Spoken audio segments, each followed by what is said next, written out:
السلام علیکم کلاس پنجم آج ہم اپنا دوسرا سبق پڑھیں گے عظیم بھائی کی عظیم بہن۔ ایک اپنے عظیم بھائی کی ہو بہو جیتی جاگتی تصویر، دراز قد، دبلی پتلی، گلابی چہرہ، ستوا ناک، آنکھوں میں ذہانت کی چمک، سفید بال، ماتھے پہ جھریوں کی چنٹ، یہ تھیں بانی پاکستان کی نشانی محترمہ فاطمہ جناح۔ فاطمہ جناح 31 جولائی 1893 کو کراچی میں پیدا ہوئیں۔ وہ قائد اعظم محمد علی جناح کی 6 بہن بھائیوں میں سب سے چھوٹی تھیں۔ بچپن میں والدین کے انتقال کے بعد ان کی پرورش قائد اعظم ہی نے کی تھی۔ بچپن کی یہ رفاقت ساری زندگی جاری رہی، یعنی ان کی بچپن سے آپس میں دوستی جو تھی وہ ہمیشہ رہی۔ ان زمانے میں لڑکیوں کو پڑھانے لکھانے کا رواج نہیں تھا، لیکن قائد اعظم یہ سمجھتے تھے کہ عورتوں کو تعلیم حاصل کرنی چاہیے، اس لیے انہوں نے بہن کو اچھے سے اچھے اسکول میں پڑھایا اور اعلیٰ تعلیم دلوائی۔ فاطمہ جناح ذہین طالبہ تھیں، ہمیشہ جماعت میں اول آتیں، صاف ستھرے کپڑے پہنتیں، کتابیں اور دوسرا سامان سلیقے سے رکھتیں، یعنی ہر چیز بہت طریقے سے رکھتی تھیں۔ انہیں بچپن ہی سے سائیکل چلانے کا شوق تھا، وہ روزانہ صبح پیر کو سائیکل چلاتی، یعنی دوپہر میں۔ انہوں نے دانتوں کی ڈاکٹری کا امتحان پاس کیا تو قائد اعظم نے انہیں کلینک کھلوا دیا۔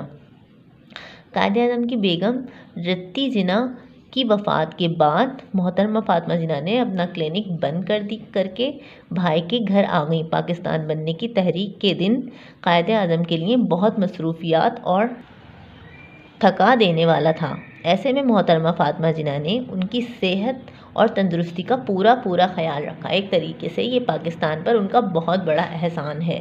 بقول قائد اعظم کے کہنے، فکر اور پریشانی اور سخت محنت کے زمانے میں جب میں گھر آتا تو میری بہن روشنی اور امید کی کرن بن کر میرا خیر مقدم کرتی۔ اگر میری بہن نہ ہوتی تو میری فکر اور پریشانی بہت زیادہ بڑھ جاتی، میری صحت کہیں زیادہ خراب ہوتی۔ اس نے کبھی بے پرواہی سے کام نہیں لیا اور کبھی شکایت نہیں کی۔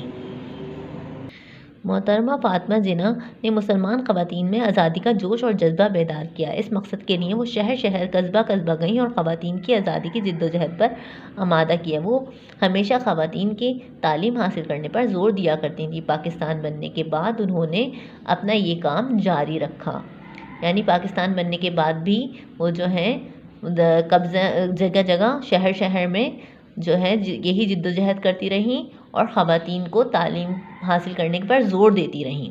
پاکستان بننے کے بعد لاکھوں مسلمان ہندوستان سے ہجرت کر کے پاکستان آ رہے تھے۔ وہ اپنا گھر بار سب کچھ وہیں چھوڑ آئے۔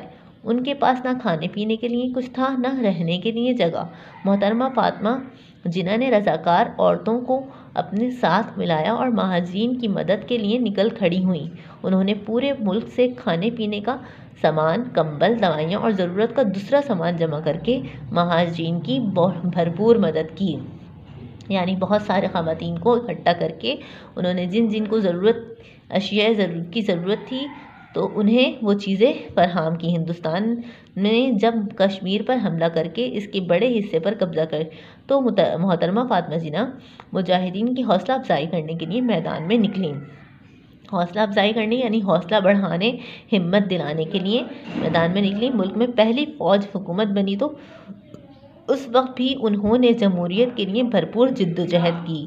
انہوں نے صدارتی انتخاب بھی لڑا، اگرچہ کراچی، ڈھاکہ اور چٹاگانگ جیسے شہروں میں انہوں نے سب سے زیادہ ووٹ حاصل کیے، پھر بھی کچھ لوگوں کی ملی بھگت یعنی سازش کی وجہ سے یہ وہ انتخاب ہار گئیں۔ آخری دم تک پاکستان کی بھلائی کے لیے کام کرنے والی محترمہ فاطمہ جناح 8 جولائی 1976 کو کراچی میں انتقال کر گئیں۔ ان کے پاس حکومت کا کوئی عہدہ نہیں تھا، اس کے باوجود لوگ ان سے بہت محبت اور عقیدت رکھتے تھے۔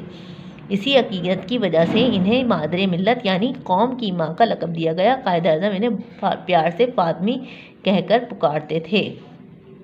یہ تھی ہماری قائد اعظم کی بہن جنہوں نے بہت سی قربانیاں دیں اور قائد اعظم کی بھرپور خدمت کی اور جس کی وجہ سے ہمیں جو ہے یہ پیارا ملک پاکستان ملا ہے.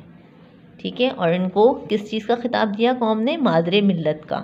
اوکے کلاس، آپ نے بھی اس کی اچھی سے بلند خوانی کرنی ہے. اللہ حافظ.